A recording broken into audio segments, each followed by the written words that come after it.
Does everybody know what time it is? Home Impodcast time! That's right. A company that is not entirely dissimilar from Binford Tools is proud to present a home improvement podcast. My name is Adam, and I am joined with my co-host Jordan. Jordan, how are you? I'm good. Happy National Donut Day to you. Happy National Donut Day to you. We always try to celebrate this one together, no matter where we're at. Oh, yes. I was thinking about this after I saw that it was National Donut Day. What kind of donut do you think Tim Allen fancies? Cream filled. Easy. I was gonna say jelly. I was gonna say jelly filled, but they're similar. Tim's a masculine fella, so he likes a masculine donut. I'm thinking nutty, probably a nutty donut, and that also kind of relates because he's just off his stinking rocker. Wow, I have no response. Fair enough. And speaking of off his rocker, today we are reviewing the second episode of Home Improvement entitled Mow Better Blues. Jordan, are you familiar with the Spike Lee movie for which the title is based off of? No, I can't say I'm familiar with many Spike Lee things. Me neither. I'm glad I brought it up. So let's talk a little bit about, the first week's podcast and kind of what we're doing and how things have been going. So I guess, we want to welcome any new listeners to Home Impodcast. The first week we looked at the pilot episode and we've kind of set up a structure and a format that we're going to try to follow, but that is also subject to change. We're going to talk more about social media at the end of the podcast, but, we are now on iTunes. We've set up a Facebook page, and we are no longer using the Tumblr, but we'll talk about that at the end. Jordan, you want to talk a little bit about the feedback we got thus far? Yeah, so we put it out there for our friends and family to enjoy, for the masses, if you will. And I would say most of the feedback that I've gotten is that a lot of people think it sounds like a good idea. Most people seem to remember and love Home Improvement, but it doesn't seem like many people have actually taken the step to listen. So they're really counting on Home Improvement plus our banter and prowess and just assuming it's going to be good. So I hope those people take the next step and jump into that first or second episode and kind of see how it works and actually give some other feedback. But, Yeah, we're getting a lot of messages like, has potential, or this could be funny, or I think I might listen to this, but I'm not entirely sure a ton of people have yet, but that is the first step to listening. It sounds like a lot of commitment issues. Yeah, and we do want to thank, of course, the people that have listened thus far, and we know that there have been some, so we thank you for that. But we refuse to look back at the past. Instead, we're going to move on to the present. And this week, we are covering the September 24th, 1991 released episode, Mow Better Blues, Mow, M-O-W, like a lawnmower, so I think you know where this is headed. And that was directed by John Pasquin and written by Elliot Stern. And we have an IMDb synopsis that was a user review. But before we do that, Jordan, you want to tell people where they can find the episode at? Yeah, so just like last time, you can go to Amazon where they have individual episodes for download for I think $1.99, or you can do the full season. Save yourself a little bit of money there because you're going to want to get the full season. You can also go to the library. A lot of libraries have this, and I think they have physical copies available on eBay, Amazon for pretty cheap as well. Yeah, you will definitely want to get the full season. I mean, if you're going to spend $2 an episode, then why not just spend $15 for 20-some episodes? And after we review this one, you're definitely going to want to keep going, because this one is, boy, it's a doozy. So the user-reviewed storyline from Toni Tapola of Finland is, at home, Tim is tuning up his ride-on lawnmower, Jill is making the boys donate unnecessary stuff for a rummage sale, and Mark breaks his dad's precious 20-year-old torque wrench. On tool time, Tim hides a blowtorch from Al to, quote, make an important point, end quote. So we want to thank Toni Tapola for that storyline. Do you feel like that's an accurate synopsis of the episode, Jordan? I mean, those things happen. I will say that. I would say the first sentence is pretty key. The second sentence is barely a footnote. Yeah. Also, the fourth sentence would fall in there. And I think they could have just stopped at the Tim is tuning up his ride-on lawnmower because that's it. Yeah, they kind of buried the lead though, because the third sentence is really what we're going to focus on, I would say. Yeah, and if it seems like we're kind of sluggish to get into the episode, there's a reason for that. This was not an especially strong episode, I wouldn't say. No, but we should get into it, Jordan. And before we get into this, though, I wanted to ask you, we haven't done much with the patented Tim Allen sort of sound effect. We've heard it a little bit in the first episode. We'll hear it again in this episode. But I was wondering if maybe you could, for me and for the listeners, kind of give us your best interpretation of that Tim Allen sound effect. Interpretation as in what it means, or me just copying it? Well, I hadn't really thought about what it means, but go ahead and just copy it, and maybe we can get into sort of a deeper conversation about it weeks down the line. Oh yeah, we gotta build up our thoughts. So I'll just go ahead and give it my best shot here. Ooh, that was really good. All right, really good. Were you anticipating that kind of? I didn't think it would be that good. I thought I had it down pretty well, so I was. Let's hear it. Oh, okay. Not as good. Yours sounds more like a question. Well, it was after this episode, but all right. So we'll keep practicing it and trying to get better at that, particularly me. So let's get into Mow Better Blues. You want to tackle? I guess I want to say off the bat. We didn't. I don't know if we went into this in the first episode, but that opening sequence for the first season goes on forever. I timed it out because I noticed how long it was going on. It's 1 minute and 7 seconds, and just when you think about 30 seconds through, you think, oh, it's about to be done, then the kids come out and they got the kids on the screen. It does not stop. Yeah, well, they had to include, enough time to have, kids' faces shown up as, giant sunflowers and all that kind of tools. It was important that they did that. That was very kind important. Of the story they wanted to tell, yeah. They had to display their art, so that's kind of the way they did it there, but... So yeah, like you said, let's after a very long intro ourselves, I guess we can hop into the episode here. Much too long. So Mow Better Blues opens with Tim in his favorite spot in the house, which is the garage. We see him attempting to tune up the family lawnmower with, again, the help of his youngest son, Mark. Mark's in there, kind of his his right-hand man, if you will. Yeah, Mark's getting a lot of screen time early on, and when I thought back of Home Improvement, I didn't think of Mark as being kind of the most used or most popular of the kids, and I don't know that he was, but these first two episodes have been very much Mark-centric episodes. I don't know if that bodes well for the series or not, but we can get into that at the end. But yeah, it's Mark and it's Tim, and they are attempting to soup up the lawnmower. He wants to put a motorcycle engine into the lawnmower? Yeah, I think we've all had that aspiration at some point in our life. Yeah, and it's going to go up in horsepower. I think 250 horsepower. He said, of course, which means nothing to me. Yeah, I was going to say the mechanical stuff was lost on me. I just took the crowd's kind of cue there where they laughed, so I assumed it was an outrageous number. This was like the Sears thing last week, where during that. For opening garage scene, which also goes on, that's 10 minutes of the episode, the audience was going nuts. When they first cut to that motorcycle engine, people were whooping it up and hollering, and they were laughing at things that I just did not find funny at all. Well, one day you'll get it. Yeah, I guess so. So as Tim and Mark are setting up their tools, Mark stumbles upon the Yoda of his tool bench. It's a tool that's been handed down years, for I think they said 20 years, from his father to Tim, and Tim hopes one day to hand it down to Mark. So we have a clip of that we're going to play here. We're going to need a variety of tools today, so you want to make sure you get all your tools lined up with an easy reach. What's this one? Ooh, man.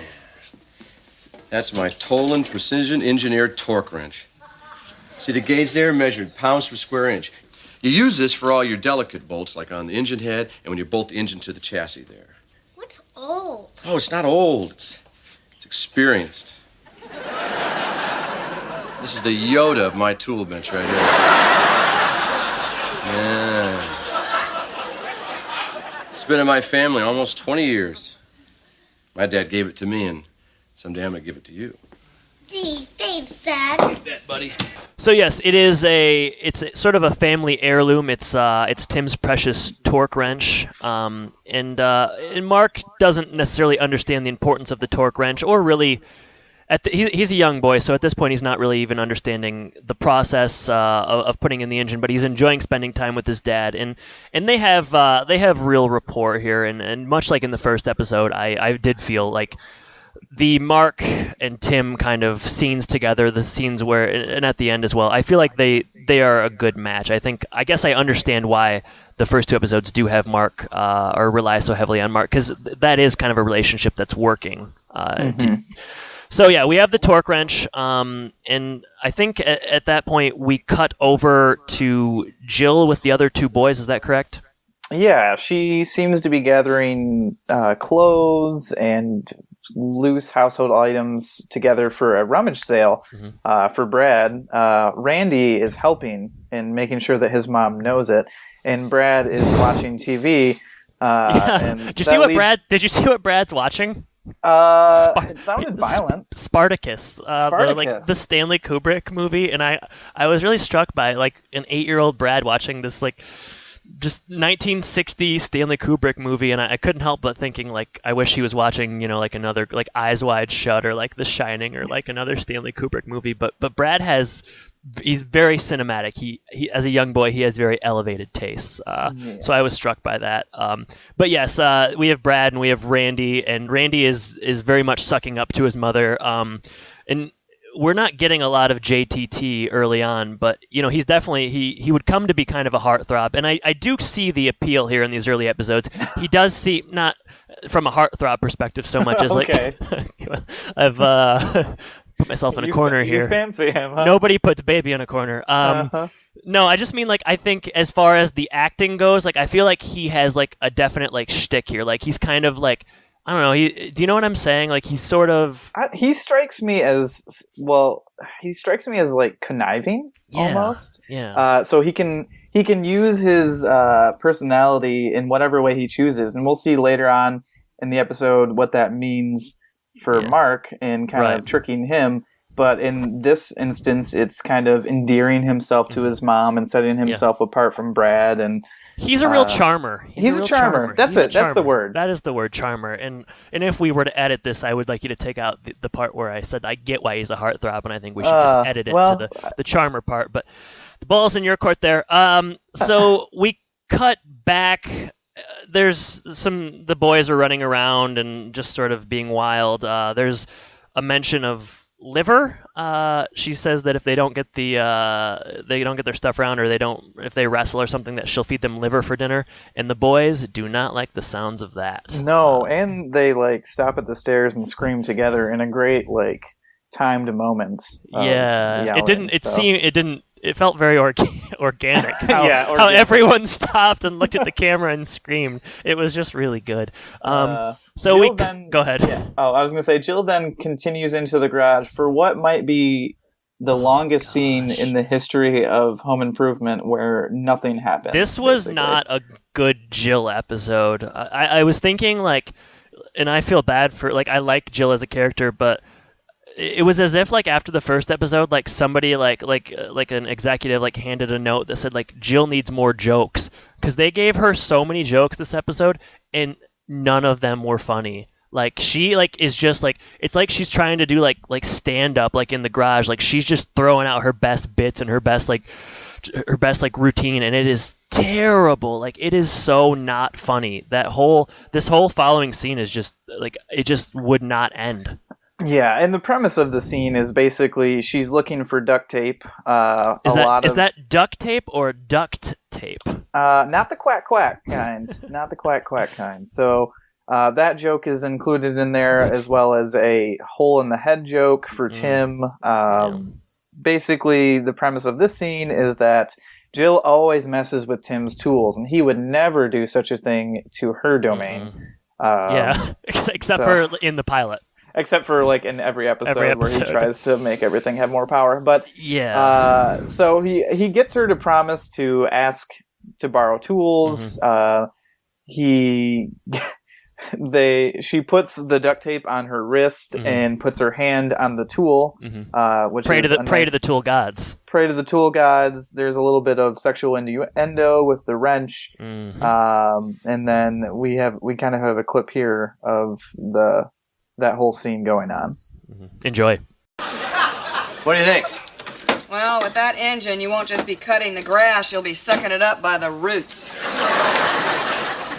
Why do you always come out here and mess up my tools? I'm sorry. I'm just looking for the duct tape. It's not duck quack tape. It's duct tape, like heating duct. Well, excuse me. Duct tape. Excuse me while I rinse the side of my face off.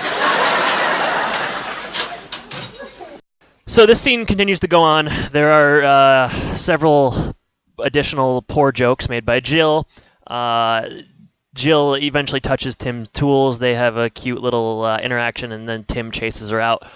Mark is left alone in the garage full of tools, which struck me as being very dangerous.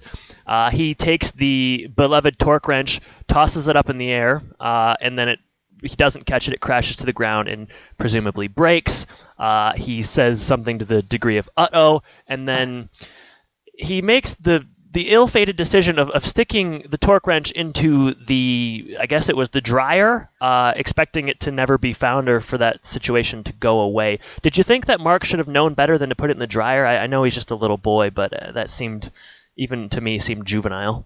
I think we see that he just enters panic mode as soon as he breaks it, and out of sight, out of mind. He just kind of hides it somewhere. You ever find yourself? Have you ever done something like this? Do you ever find yourself in a situation like this where you broke something? Have I ever broke something? I guess I probably have. And then hidden it though.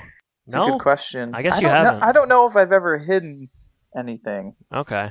I have. I remember I was in my dad's barn when I was younger, and well, not that young, old enough to have owned up to it, but I ran into the wall, and a picture broke and dropped it, and the glass broke it. Instead of telling him, I just put it in the closet of my bedroom and never mentioned it again. I don't think that it's ever come up. So this is also a confession for that as well. So once your dad listens, it's yeah. Mark was 6. I was about 16 when it happened. But I understand.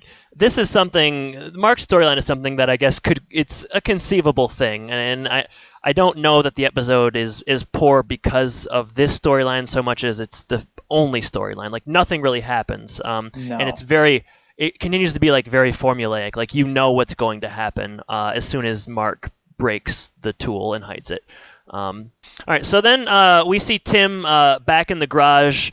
The lawnmower is there, and he goes over to an old boombox, hits play, puts on a helmet, and some very cool of the era shades in Born to Be Wild plays. Now, did you find this scene to be just really, really funny, Jordan?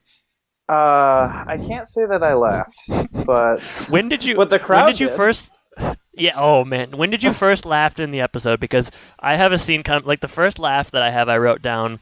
And it is when Jill comes back out after seeing it's one of those very TV things where Tim is singing along and thinking that no one sees him on the bike, and Jill comes out and she stops it, and then Tim has to act like he's embarrassed, he didn't know she was there. But following that, they talk about she says that Tim only is doing this because his mother wouldn't buy him a motorcycle when he was young. And then he says that she wouldn't buy him a dog, but you don't see him reviving a Cocker Spaniel. I thought that was funny. That was the only laugh, one of the few laughs I had in this episode. That really got me. Yeah, I don't know if I laughed at that part or not, but I would say the only real laugh I had was when the next scene, which we'll get to with Brad, Randy, and Mark when they find him there. But we'll talk about that in a minute, so I don't want to spoil it. So. Yeah, so Tim, they're in there. They continue, and most of this episode takes place in this very small garage setting. Tim eventually realizes that the torque wrench is missing.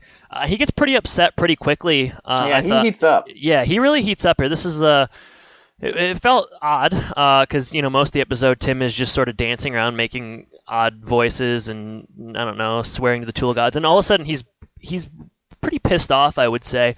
They go on, and there's a concern that he just is concerned about where his wrench went, and they go inside and they're talking about it. And this was one of my least favorite parts of the episode. So like they go inside and like Jill's talking about the wrench being gone, and they're mad about it. And then like the camera stays there, and then Mark like pops up from a window. Oh, I thought like that at that point I just wanted this episode to be done. Like that's another very TV thing. Like and it was like a slow. Yeah, he like slowly like pops up like, oh, he was just there, happened to be listening at that exact time. Yeah, and Tim was loud enough that he could hear him outside, so he knows he's in trouble. He knows he's in trouble. Go ahead. They pick up from there, and they kind of move outside to where Mark is, and Brad and Randy are jousting, fighting. I don't know, having a sword fight. Yeah, they have like the cover of a trash can, and they have like they've like got a hockey stick or hockey gloves and stuff. So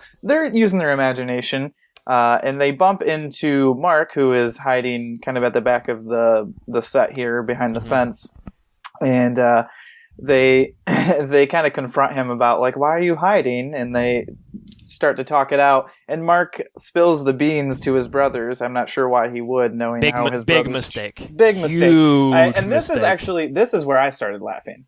Okay. Because Brad and Randy, the conniving one, the cheeky one, makes up a story about their little brother named Peter. And this is when I laughed, because having 3 older brothers, I feel like this has definitely happened to me, where my brothers pull one over on me, use my naive nature of being younger, and they make up a story that I believe and try to scare me or spook me. Mm-hmm. Did your sister ever do anything like this to you? No, my sister loves me, so. Yeah. Well, lucky you. Yeah. Well, I remember when I was younger, the big thing was we had like a woods out in our neighborhood that we used to hang out in and cause mischief in.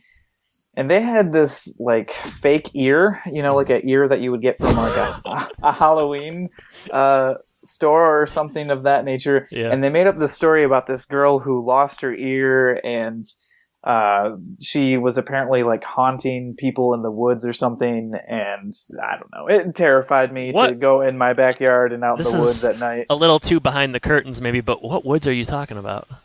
The ones behind my next door neighbor's house, behind Sam's house. Oh, yeah, okay. All right, well, I guess that was something I could have asked after the podcast. Whatever. All right, well, that is, this scene, I thought this scene was funny, and it made we should play a clip, but yeah, I appreciate you sharing that, and I'm sorry you were so afraid of this faux ear. I'm still a little scarred to this day. What'd you do? I broke Daddy's torque wrench. Uh-oh. Whoa, that is bad. Real bad. He broke a tool just like Peter. Who's Peter? He's our little brother we used to have before you.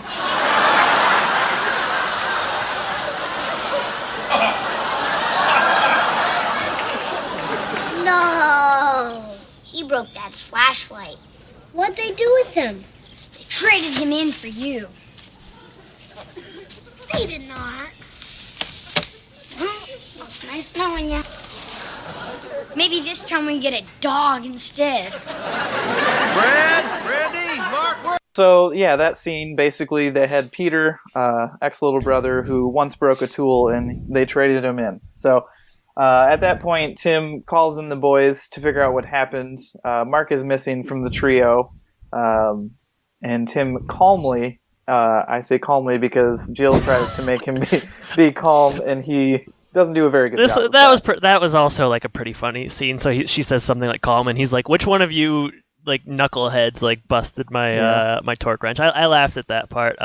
So yeah, the two boys are on the couch, and they are they're playing coy, if you will. But it doesn't take long before that charmer Randy he divulges what happened.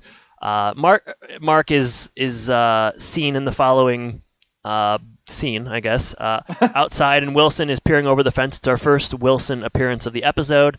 and they have a back and forth. At which point Mark climbs up in the tree, and then Tim emerges. And we'll play a clip, and Tim is looking for Mark, and Wilson is sort of kind of stuck in the middle between a Tim and a hard place. Mark, where are you, son? Hi, Wilson. I'm looking for Mark. Have you seen him? Well, as the old saying goes, Tim, the acorn doesn't fall far from the tree. Right, Wilson. I'm looking for my son. What I'm trying to say, Tim, is sometimes to get what you want, you have to go out on a limb.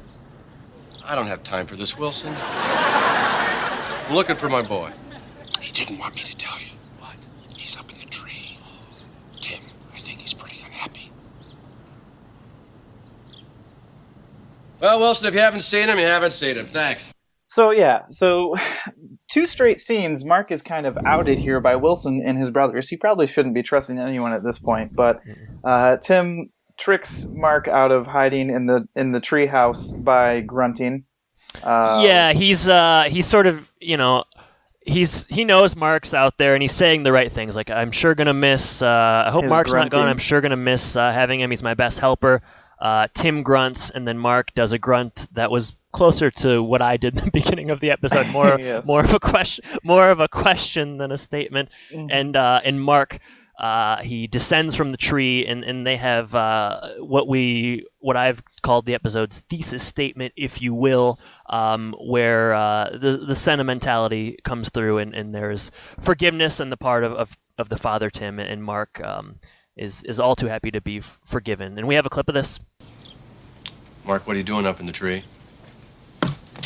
I did something bad. You broke my tool, didn't you, Mark?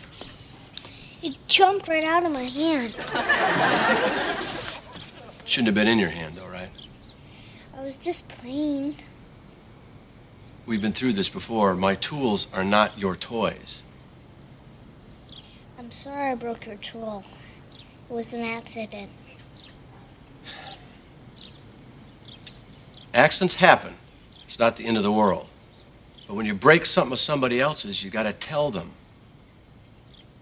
Please don't trade me away like you did Peter.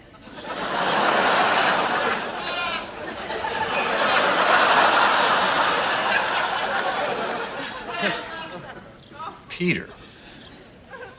The son you traded in for me. What are you talking about? The one who broke your flashlight. Don't you even remember him? Where do you get ideas? Let me guess. Brad, Randy. So as you said, the thesis of the episode is there. Tim teaches Mark that he needs to tell the truth when he does something, to own up to his failures or something, and immediately Mark continues to tell more truths, but this time about what his brothers have done and breaking other things in the past. So yeah, it's an episode full of snitching, really. A lot of snitching. A lot of snitching. Too much, and I think that's why I didn't like it. Yeah, that's what drove you the wrong way on this one. Yeah, So, I don't care for this snitching. So we finally reached the apex of the episode. Tim is going to take a test spin on the lawnmower. So the boys get excited. Mom makes them hide inside before something happens, because we all know that Tim, this guy who somehow has a tool show, is terribly inept at upgrading and fixing things on his own. So he starts the lawnmower, and instead of going forward, the lawnmower backfires, if you will, and explodes, and another failed upgrade by Tim Taylor. Yeah, So and this probably should have been the ending to the episode. It was, obviously it was a necessary scene and expected, and he starts the lawnmower and it flies backwards, and I think some parts fly forward, and there's some smoke and stuff, and it's okay. It's I maybe grinned for a second. It wasn't particularly funny, but expected nonetheless, and kind of what you might have thought the ending would be. But no, we have two kind of additional bonus endings after that, and so we pick up again with our first Al Borland appearance of the episode, and it's odd to see these first two episodes because, I mean, Al is very much on the periphery. He's enough Al. No, and I do agree with that because I do enjoy the Al character, but he's in this one even less than the first one, and it should also be mentioned that during this this sort of strange scene between Tim and Al, kind of the saving grace is that it is the first kind of it's the first appearance or the first time we hear Al say, "I don't think so, Tim," which would become kind of his patented trademark. So we're not getting enough Al Borland yet, but we are getting the seeds to Al as well as his trademark phrase. We're on the Tool Time set, and they are doing something with a blowtorch, and a graphic appears on the screen that essentially reads, Tim has hidden the blowtorch from Al so as to make an important point, and that's about it. So Tim asks Al to find the blowtorch. Al looks around for a little bit and cannot find it, and Al is kind of getting... I did think it was funny how irritated Al got looking for it. Al said, damn it. Damn, right? Yeah, I know. I was like, whoa, Al. I'm only human, damn it. Yeah, it's not the PG Al we would see later. But eventually Tim grabs the blowtorch that he's hidden behind, and if it sounds weird describing it, it's because it is a really weird scene. It's behind like a leather chair that's on set. Tim takes it over to Al, and he says, yeah, it's important to always know where your tools are. I did this to teach you a lesson. Al says, what lesson? We're all kind of wondering that same question as well. And then really awkwardly, like, he lights the blowtorch, Tim kind of looks to the camera, and then it cuts to commercial. Yeah, it's the weirdest scene that we have had of these two episodes, I would say. Until the second ending scene, which I'm guessing is just, it wasn't meant to actually be a scene. I think it must have been some gag that either Tim thought up off camera or someone on the crew thought up, because they're in the garage just before Tim's fantasy ride on the lawnmower, and he plays the music on the stereo. Instead of Born to Be Wild, it is some polka music, I guess. Yeah. But he just goes with it. He starts dancing. He hops on the lawnmower, and Jill comes out, and she's smiling, and the camera or the audience is clapping along, and yeah, it definitely felt improvised because like I mentioned, like you can see like the lights, the studio lights, like in the beginning of the scene, like it's not even framed like correctly, and Tim is like looking to the audience, and it definitely felt improvised. And I think in the future when they do a lot of these ending scenes, I think this is what they start to do more often, is kind of like outtakes. So that's kind of what it feels like to me. Yeah. But both of those, and I mean everything, sort of the case like with the pilot, like everything after like the scene between Mark and Tim that is like nice and sort of sweet, like everything after that is not necessary and does not add to the episode. But you gotta fill up the time. You got 20 like so minutes. Yeah. Like after I saw the Tool Time scene with Al and him hiding the blowtorch, and then this, like I was so ready for this episode to be done. Like it was a very long 23 minutes. And that is the episode. That's it. That's it. So I guess we should go ahead, and I guess we should talk about like highs and lows or thoughts. Highs and lows. I guess my highs would be the Peter story made me laugh. Put me back in time. Yeah. I can't say that there's many other highs that I had in the episode. Yeah. I did not, and I'm sure that it's clear, I did not enjoy this episode. I enjoyed talking about it a lot more than I did watching it. Watching it the first time it just never ended. Those, I guess we're talking about highs. So I'll focus on the highs. No, let's focus on lows now. We've moved on to lows. I mean, watching it in seclusion is more like a crime or a punishment for a crime than anything else. Crime and punishment. That's our spin-off literature podcast. I should say some high. I thought, like I said earlier, or I tried to say earlier, I thought that Jonathan Taylor Thomas, Randy, had a good episode. I liked sort of his the emergence of sort of like this personality and sort of these characteristics were good. I thought that was funny. And I think that the Mark and Tim stuff continues to be endearing. Mark's acting is suspect because he's a young boy, but I did find the scenes between Mark and Tim to be good, and Randy as well. Lows for me, the first 10, 12 minutes of the episode in that garage, Jill So coming out there plotting. and just doing rapid, so plotty, and just like rapid fire like Jill jokes that just with all They didn't due land with respect, they didn't land. I'm sure that Patricia Richardson and we know that she going forward is a funny lady, but these jokes were very poor. Just very poor. I was so ready to be out of the garage by the first 10 minutes of the episode. What were some lows for you? I had similar thoughts as you. I had the long scene with Tim and Jill in the garage. I just wrote not funny. That's all I wrote. I just wrote not funny. Yeah. I mean, I would agree that Tim and Mark have a good rapport. I think it's probably something they wouldn't want to rely on going forward. Like, we've got it 2 straight episodes now. We kind of get the picture that they have kind of a special relationship when he's younger. Right. So I'm guessing they diverge from that in the future. Did you remember this episode? Had you seen this episode? No, I didn't remember this one at all. I remembered the pilot episode Yeah, for sure. right. I didn't remember this one. Yeah, I'm quite certain I had not either, and I hope to not run into it again for a very long time. Lucky for you, you've got about 200 episodes before you have to come back to this one. This is true. This is very true. So any other final thoughts on the episode? I'm ready to move on. There were only like 2 settings, so I think we did it justice. There really was not a lot going on here. So that's the episode. So we are now going to sort of move into our user review section. User review. So these are our user reviews. It worked out perfectly that the same 3 people that reviewed the pilot have also reviewed the second episode, Mow Better Blues. And I kind of hope that they'll continue to review every episode throughout the series, and that we can just I want their input. It's almost like they're another character on the or they're podcast. like 3 other hosts on the podcast. Yeah, that's what I meant. Okay, all right. So this one was written January 25th, 2014. Author Callan Voss, and it's entitled "It's Not Duck Quack." Quack tape, it's duct tape. And warning, this review may contain spoilers.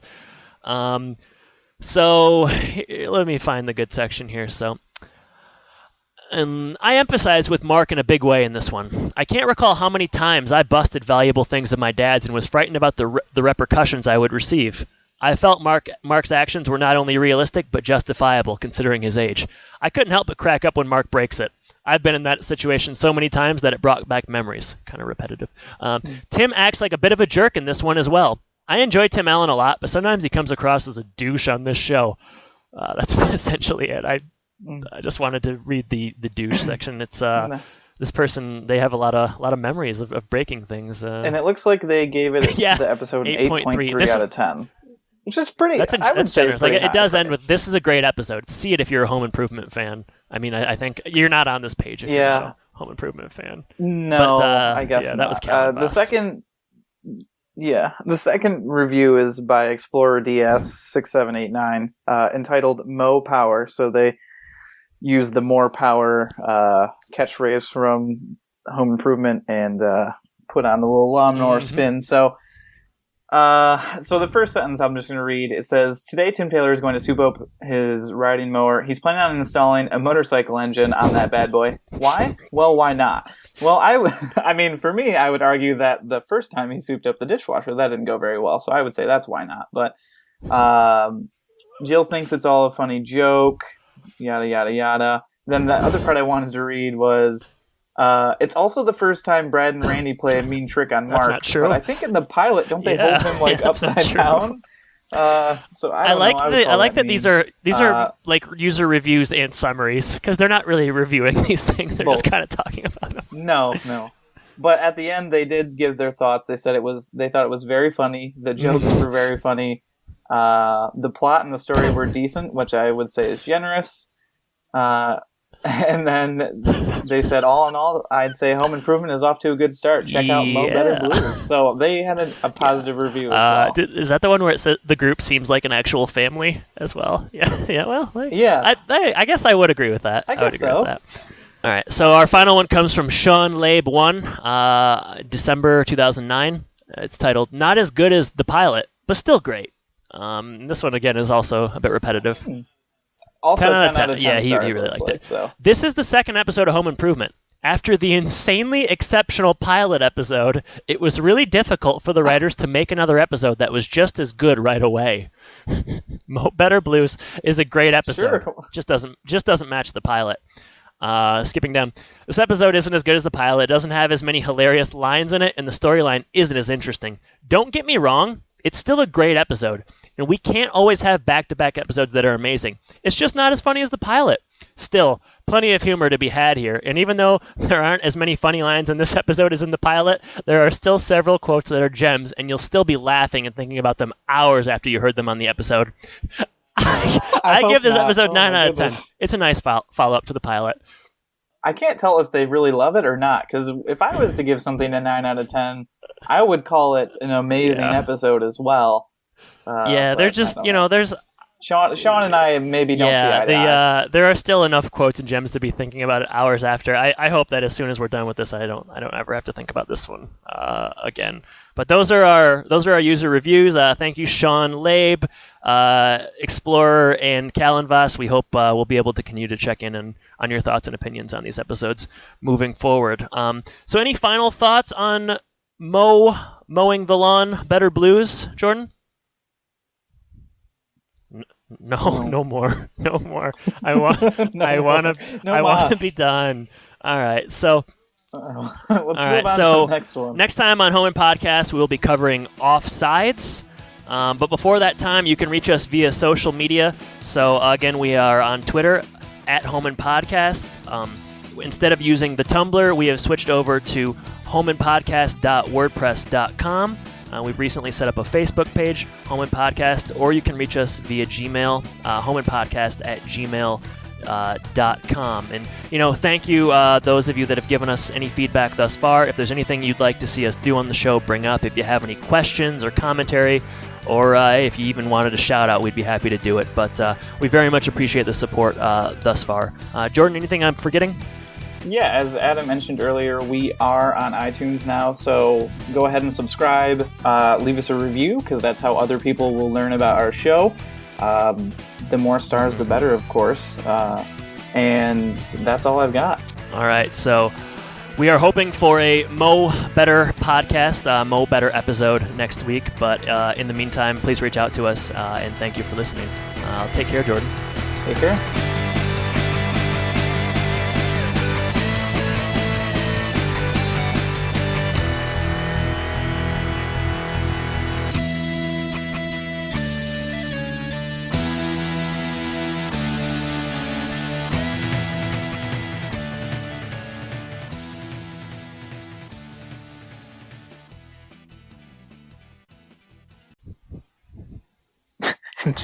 Enjoy. I don't even remember what that. When I recorded this scene, it's like 2 minutes long. So we're gonna have to decide what we want to get out of there, because those jokes are not like sandwiched together. Yeah, they're just like, it just goes on and on. Yeah. Okay, so we need to pick up at the where she basically breaks the promise, I guess. What does she do? She touches the tool bench. Okay, and then I'm ready to get past this scene. What happens next? There's the Tim chases her out of the room, and Mark breaks this bench. Okay.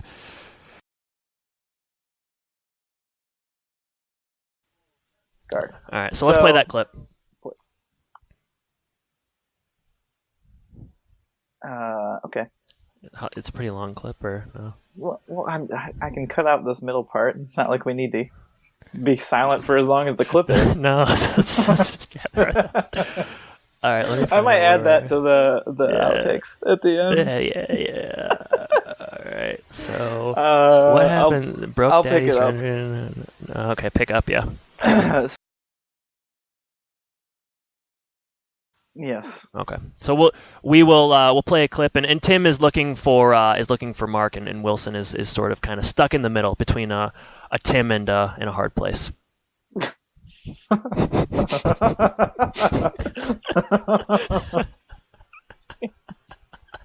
Oh, I got a cramp right now. I like that one. That was good. Oh no! Well, this is gonna be a good one. I think it's fun. I think it's funny. I think this is funny. All right, so stuck behind between Tim and a hard place. Okay. So after, sorry. Go ahead. You go ahead. I can't talk right now. I'm trying to remember what the clip was. You pick it up. What was the clip about? Wilson lies. He's in a tree. Tim eventually catches on. Oh yeah.